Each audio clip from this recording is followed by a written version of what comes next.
যিজনৰ গাত তিনিটা গুণ থাকে সেই মানুহক ভগৱানে শতকোটি বিপদতো ৰক্ষা কৰে।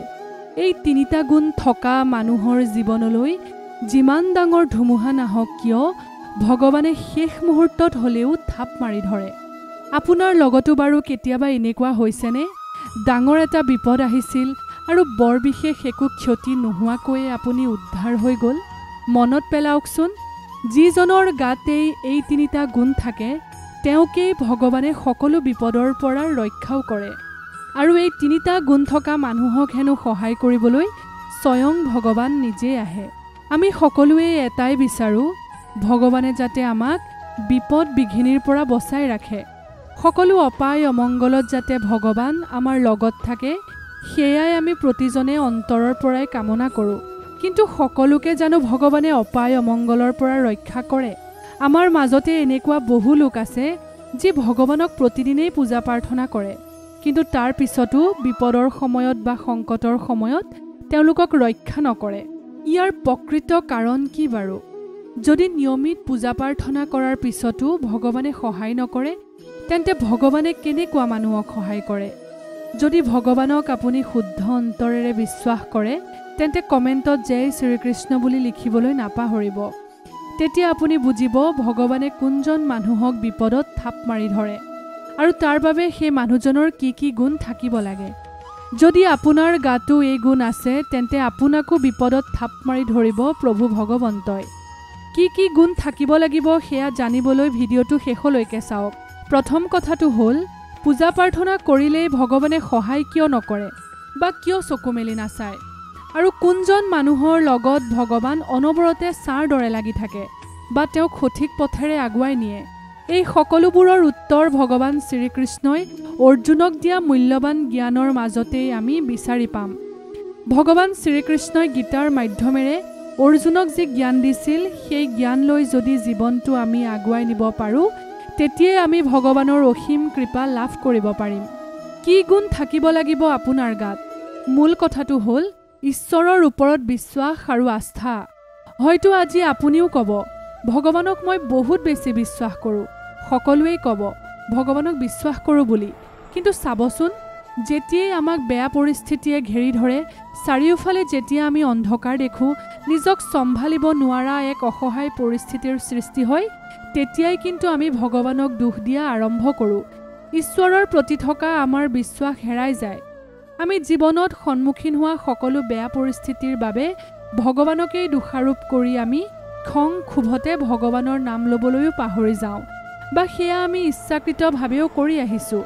সামান্য যেতিয়া বিপদ হয়, সেই বিপদৰ পৰা উদ্ধাৰ কৰিবলৈ প্ৰথম অৱস্থাত ভগৱানক আমি ঠিকেই খাটনি ধৰোঁ, কিন্তু লাহে লাহে যেতিয়া আমাৰ বিপদবোৰ বাঢ়ি গৈ থাকে, তেতিয়া ভগৱানৰ প্ৰতি আমাৰ বিশ্বাসবোৰ কমি আহিবলৈ ধৰে আৰু আমি ঈশ্বৰৰ নাম নোলোৱা হৈ পৰোঁ। ভগৱানক প্ৰাৰ্থনা কৰিবলৈ এৰি দিওঁ। এনেকুৱা লাগে, কি লাভ, ভগৱান নাই, নহ'লেনো ইমান প্ৰাৰ্থনা কৰাৰ পিছতো ভগৱানে দেখা নাপায়নে? মনত ৰাখিব, এই ভাৱনা লৈ থকা মানুহক কেতিয়াও সহায় নকৰে ভগৱানে। ভগৱানে সেইজনকহে কৃপা কৰে যি হাজাৰ বিপদতো ভগৱানক পাহৰি নাযায়, একেদৰেই পূজা প্ৰাৰ্থনা কৰি থাকে ভগৱানক। ধৰক, দুদিন আপুনি খাবলৈ একোৱেই পোৱা নাই, তেনেস্থলত আপুনি যদি ভগৱানক তাৰ বাবে অনবৰতে দোষাৰোপ কৰে, তেন্তে কিবা লাভ হ'ব জানো?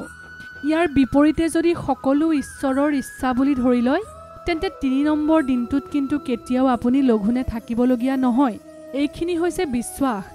ভগৱানে সেইজনকহে সকলো দিয়ে যিজন ভগৱানৰ পৰীক্ষাত উত্তীৰ্ণ হয়। গতিকে যিমানেই জটিল সময় নহওক লাগিলে, কেতিয়াও ভগৱানক প্ৰাৰ্থনা কৰিবলৈ পাহৰি নাযাব। সংকট কালত তেতিয়া ভগৱানেও আপোনাক পাহৰি নাযায়। দ্বিতীয় কথাটো হ'ল শৰণাগত হোৱা। সদায় ভগৱানৰ শৰণাগত হৈ থাকিব লাগে। ভগৱানৰ চৰণত নিজকে সমৰ্পণ কৰিব পাৰিব লাগিব। সৃষ্টিকৰ্তা, যি আমাক সৃষ্টি কৰিছিল, পালনকৰ্তা অৰ্থাৎ যি আমাক পালন কৰে, আৰু বিনাশকৰ্তাৰ আমি শৰণাগত হ'ব পাৰিব লাগিব। তেওঁলোকৰ চৰণত নিজকে অৰ্পণ কৰিবলৈ আমি শিকিব লাগিব, কাৰণ ঈশ্বৰৰ বিনা ইচ্ছাত এই সৃষ্টিত এটা গছপাতো লৰচৰ কৰিব নোৱাৰে। আপুনি যে উশাহ লৈছে আৰু মোৰ যে এই ভিডিঅ'টো আপুনি একান্ত মনে শুনি আছে, এই সকলোবোৰ কেৱল ঈশ্বৰৰ ইচ্ছাতেই হৈ আছে। সেইবাবে যেতিয়াই আমি ভগৱানৰ শৰণাপন্ন হ'ম, তেতিয়াই আমাক ঈশ্বৰে সকলো বিপদ বিঘিনিৰ পৰা ৰক্ষা কৰি আমাক সঠিক আৰু শুদ্ধ পথেৰে আগুৱাই নিয়ে। কিন্তু আধুনিকতাৰ ধামধুমিয়াত মানুহ ইমানেই ব্যস্ত হৈ পৰিছে, ভগৱানক পূজা আৰাধনা কৰিবলৈও তেওঁলোকৰ সময় নোহোৱা হৈছে। এনেকুৱা মানুহো ওলাব যি ঘৰত ধূপ এডাল জ্বলাবলৈও সময় নোলায়। যিজনে ভগৱানক শুদ্ধ অন্তৰেৰে বিশ্বাস কৰে তেওঁ এনেকুৱা কথা কাকো নকয়। অনবৰতে আপুনি ঈশ্বৰক পূজা প্ৰাৰ্থনা কৰিব নোৱাৰে, ঠিক আছে, কিন্তু দিনটোৰ মাত্ৰ 5 মিনিট সময় সদায় ভগৱানক আৰাধনা কৰিবলৈ চেষ্টা কৰিব লাগে।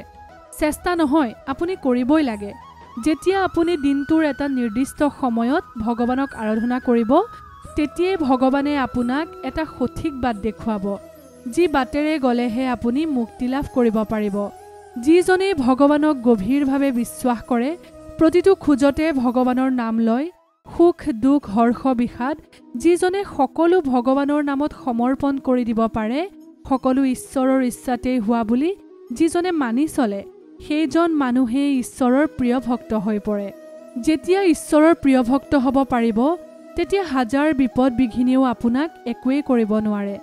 যেনেকৈ ভক্ত প্ৰহ্লাদক পিতৃ হিৰণ্যকশিপুৰে ইমান শাস্তি দিয়াৰ পিছতো প্ৰতিটো মুহূৰ্তত ভগৱানে থাপ মাৰি ধৰিছিল। তৃতীয়তে আপোনাৰ নিষ্কাম ভাৱনা, অৰ্থাৎ কোনো স্বাৰ্থ নোহোৱাকৈ ভগৱানক আপুনি পূজা প্ৰাৰ্থনা কৰিব পাৰিব লাগিব। একো বিচাৰি ভগৱানক পূজা প্ৰাৰ্থনা নকৰিব, কাৰণ কাক কেতিয়া কি বস্তুৰ প্ৰয়োজন হয় সেয়া ভালকৈ জানে ভগৱানে। শ্ৰীকৃষ্ণই নিজেই কৈছে, নিস্বাৰ্থভাৱে সেৱা কৰা, তেতিয়া ভক্তক মই নিজেই আহি সহায় কৰিম। কিন্তু আমি নিস্বাৰ্থভাৱে ভগৱানক প্ৰাৰ্থনা নকৰোঁ। কিবা এক ফল লাভৰ বাবেহে আমি ভগৱানক প্ৰাৰ্থনা কৰোঁ, পূজা কৰোঁ। সেইবাবে আমি প্ৰাৰ্থনা কৰিবলৈ নাজানো বুলি ক'লেও ভুল নহয়। এখন দীঘলীয়া তালিকা লৈহে আমি ভগৱানৰ কাষলৈ যাওঁ। মোক চাকৰি লাগে, ঘৰ লাগে, গাড়ী লাগে, অমুকটো কাম হৈ গ'লে মই তোমাক এখন শৰাই দিম, তমুকটো কাম হৈ গ'লে মই এগছ চাকি জ্বলাম। এনেকুৱা অলেখ অজস্ৰ স্বাৰ্থ সোমাই থাকে আমাৰ প্ৰাৰ্থনাত। আৰু যদি কামটোত সফল কেনেবাকৈ নহ'ল, তেন্তে কি শৰাই সকলো পাহৰিয়ে পেলোৱা যায়। এনেকুৱা ভুলতো নকৰিব। ভগৱানক নিষ্কাম মন এটা লৈহে প্ৰাৰ্থনা কৰিব। ধন্যবাদ।